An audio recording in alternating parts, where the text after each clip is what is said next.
हाय आसନ୍ତୁ ଆଜି ବୁଲିଯିବା ବରୁଣେଶ୍ୱର ମେଳା।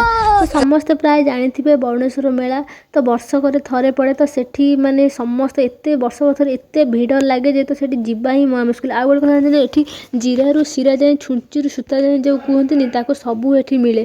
ତ ଆମେ ଆଜି ଯାଇଥିଲୁ ବରୁଣେଶ୍ୱର ମେଳା। ତ ଏଠି ଜାଣିଛନ୍ତି ଗୋଟେ ପ୍ରଥା ଅଛି ଯେ ପ୍ରଭୁ ନା ଏଠି ପୁରା ବର୍ଷକ ଯାକ ପୁରା ପାଣିରେ ଡୁବିକି ରୁହନ୍ତି, ଟୋଟାଲ ଦେଖା ହିଁ ଯାଆନ୍ତିନି। ତା ଭିତରେ ବ୍ରାହ୍ମଣ ପଶିକି ପୂଜା କରନ୍ତି। ତ ବର୍ଷକର ଥରେ ସଂକ୍ରାନ୍ତି ଦିନ ହିଁ ସେ ପାଣିକି ଶୁଖାଯାଏ ଆଉ ଭଗବାନଙ୍କୁ ସେଠି ମାନେ ସେଠି ହିଁ ଠାକୁରଙ୍କୁ ଦର୍ଶନ କରିପାରନ୍ତି ସଂକ୍ରାନ୍ତି ଦିନ। ତାପରେ ଆଉ କେବେ ବି ଦର୍ଶନ କରିପାରିବେନି, ପୁଣି ବର୍ଷକେ ଅନେଇଥିବେ, ବର୍ଷକ ପରେ ଯାଇକି ପୁଣି ଯାଇକି ଠାକୁରଙ୍କୁ ଦର୍ଶନ କରିବେ। ତ ଆମେ ଯାଇଥିଲୁ, ମନ୍ଦିରଟା ଏତେ ସୁନ୍ଦର ସଜା ହେଇଛି ନା ଦେଖିକି ପୁରା ଆଖି ଲାଖିଗଲା। ଆମେ ତ ସବୁ ବର୍ଷ ଯାଉ କିନ୍ତୁ ଏ ବର୍ଷ ମାନେ ଏତେ ସୁନ୍ଦର ସଜା ହେଇଛି ଦେଖିକିନା ମନ ପୁରା ଖୁସି ହେଲା। ତ ଠାକୁରଙ୍କୁ ଏଠି ଆମେ ଦୀପ ଫିପ ନେଇ ଜାଳିକି ଏଠି ଦୀପ ତାପରେ ଠାକୁରଙ୍କ ପାଖକୁ ଯାଇକି ଦର୍ଶନ କରିଥିଲୁ। ତ ସେଠି ଦର୍ଶନ କଲା ପରେ ତାପରେ ଆମେ ହେଉଛି ଟିକେ ମନ୍ଦିର ଚାରିପିଟି ଟିକେ ବେଢ଼ାରେ ଟିକେ ବୁଲିଥିଲୁ। ତ ବୁଲିଲି, ତାପରେ ଟିକେ ଫଟୋ ଉଠାଉଠି କଲୁ। ଫଟୋ ଉଠାଉଠି କଲା ପରେ ଟିକେ ମନକୁ ଶାନ୍ତି ମିଳିଲା।